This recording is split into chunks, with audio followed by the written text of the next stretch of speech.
सदियों से भारत विदेशी यात्रियों के आकर्षण का केंद्र रहा है।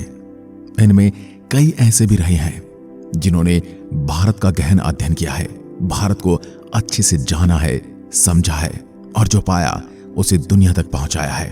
ह्योनसांग, अल-बरूनी, फायान, मेगास्थनीज, मार्को पोलो कुछ ऐसे ही यात्री हैं जिन्होंने इतिहास लिखा भी है और बनाया भी है। आज हम जिस भारत में रहते हैं, क्या आपको इसका इतिहास पता है? भारत को कभी सोने की चिड़िया कहा जाता था और वह दौर भारत का सबसे अच्छा समय था। तब सभी देश कपड़ा, मसाले आदि के लिए भारत पर निर्भर थे। तब लोग बड़ी बड़ी इमारतें या फिर पक्के मकानों में नहीं बल्कि मिट्टी से बने घर में रहकर ही खुश थे। उस समय के लोग इतने कुशल कारीगर थे कि बिना ही मशीन की मदद से खूबसूरत कलाकारी करते थे। तब भारत में चीजें नोट से नहीं बल्कि सामान के बदले सामान से आदान प्रदान किया जाता था। तब भारत की अधिकांश जनता शहरों में नहीं बल्कि गांव में बसा करती थी, और गांव भी ऐसे गांव जिसे बाहरी दुनिया से कोई लेना देना नहीं, यानी इंडिपेंडेंट गांव जो अपने आप में संपूर्ण गांव थे।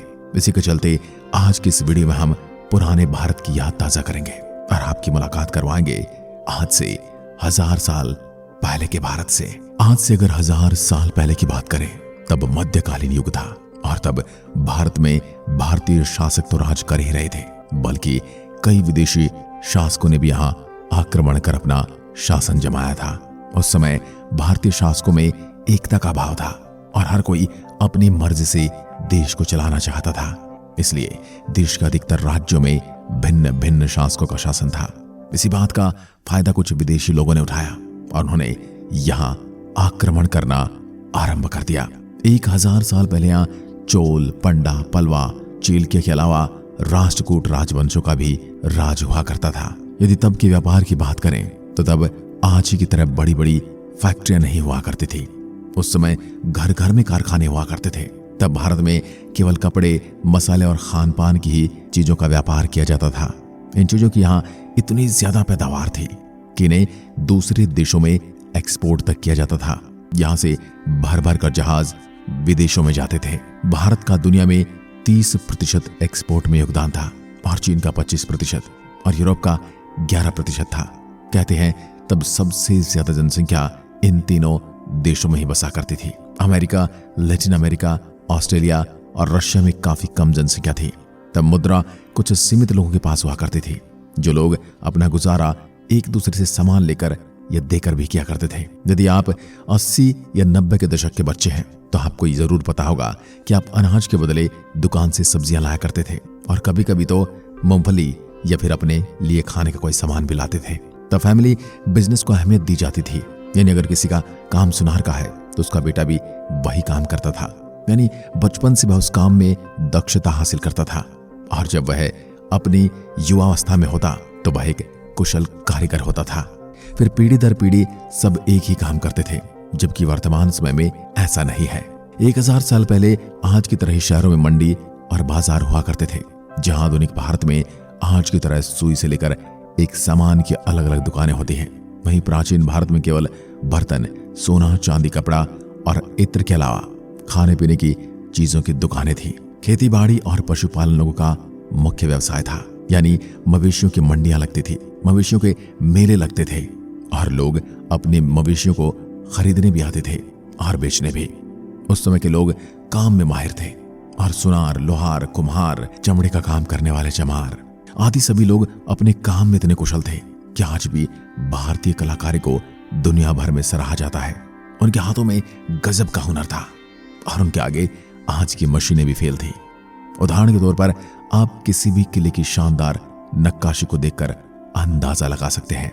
जहां आज आधुनिक यातायात के साधन इतने विकसित हो गए हैं कि हम पूरी दुनिया की सैर कर सकते हैं, लेकिन प्राचीन भारत में ऐसा नहीं था। तब लोगों को दुनिया बहुत बड़ी लगती थी क्योंकि उस समय लोग पैदल, घोड़ा गाड़ी, नाव या फिर पालकी द्वारा तय करते थे। इसलिए तब के लोग कुछ किलोमीटर में ही खोए रहते थे। उनकी दुनिया सीमित थी लेकिन खुशहाल थी। दोस्तों, आपने ये तो सुना ही होगा कि भारत में हर 10 किलोमीटर के बाद लोगों की बोलियां बदल जाती हैं और हर 3 कदम के बाद पानी का स्वाद। जबकि 1000 साल पहले 90% जनसंख्या गांव में निवास करती थी और शहरों में 10% जनसंख्या रहती थी। सबसे हैरानी वाली बात तो ये कि जहां आज सरकार को पानी को रिजर्व रखने के लिए योजनाएं चलानी पड़ रही हैं, जबकि पुराने जमाने के लोग इतने समझदार थे कि वे पानी के संरक्षण के महत्व को बहुत अच्छे से जानते थे। तब पानी के संरक्षण करने हेतु गांव में तालाब हुआ करते थे और जहां तालाबों की कमी होती थी वहां उन्हें खुदवाकर तैयार किया जाता था। प्राचीन भारत के लोग ज्यादातर धार्मिक प्रवृत्ति के हुआ करते थे, जो पूजा पाठ आदि में काफी विश्वास करते थे। इसलिए तब गांव-गांव में मंदिर हुआ करते थे और हर गांव में एक कुल देवता का मंदिर भी या ग्राम देवता का भी मंदिर अक्सर देखने को आज भी मिलता है, जो हुआ करता था और आज भी होता है। पहले के घर आज के घरों के मुकाबले काफी ज्यादा अच्छे हुआ करते थे। बेशक तब मिट्टी के घर थे, लेकिन वो काफी ज्यादा मजबूत हुआ करते थे। आज भी आपको कई जगह पुराने घर या हवेलियों के नमूने देखने को आसानी से मिल जाएंगे। इन मिट्टी के घरों की एक खासियत ये थी कि इन घरों में ठंडक महसूस होती थी, जबकि वर्तमान में कंक्रीट और सीमेंट से बने मकान इतने ज्यादा तप जाते हैं कि उसमें बिना पंखे, एसी या कूलर के गुजारा ही नहीं होता। आपको पता होना चाहिए कि सीमेंट से बने घर की आयु लगभग 50 वर्ष होती है और आजकल तो उतनी भी नहीं रही है और कुछ ही सालों बाद इन मकानों में दरारें और सीलन आना शुरू हो जाती है, जबकि प्राचीन समय के मकान 200 से 300 साल चलते थे।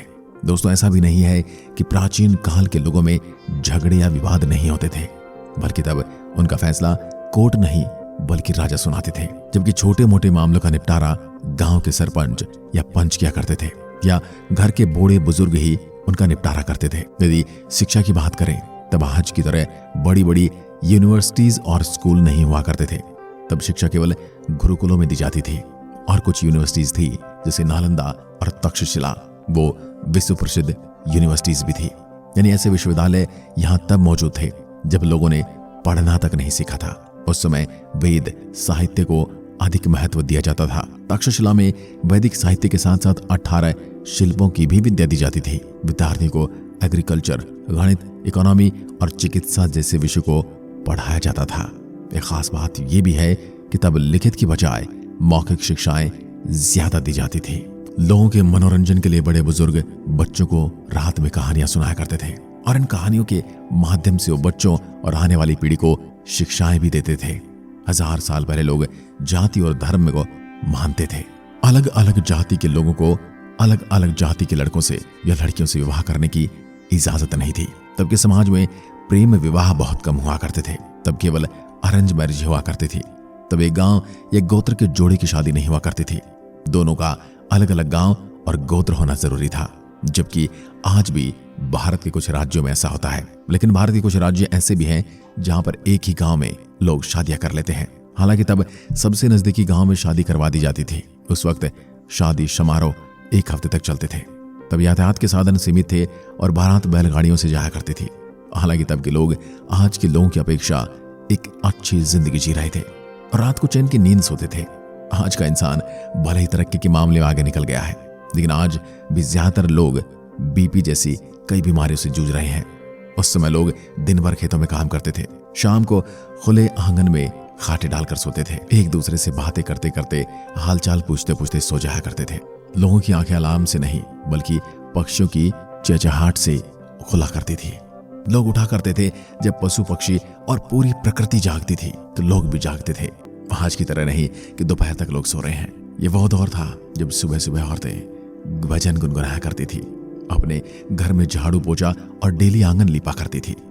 उसके बाद इकट्ठी होकर पनघट पर पानी लेने जाती थी और महिलाओं के झुंड एक साथ पानी लाने जाते थे, हंसी ठिठोली करती हुई, एक दूसरे के साथ मजाक करती हुई और कभी कभी तो गीत गुनगुनाते हुए भी पानी लाने जाती थी। लेकिन आज ऐसा माहौल आपको शादी ब्याह में भी देखने को नहीं मिलेगा। आजकल हर एक आदमी दूसरे से चिढ़ता है, हर आदमी एक दूसरे के प्रति नफरत से भरा हुआ है। आपको क्या कहना है? क्या आज का समय पहले के समय से बेहतर है या फिर पहले का समय आज के समय से ज्यादा बेहतर था? एक बार फिर मिलते हैं एक और ऐसे ही वीडियो के साथ। अपनी राय हमें कमेंट में लिखकर जरूर बताएं। धन्यवाद। जय हिंद, जय भारत।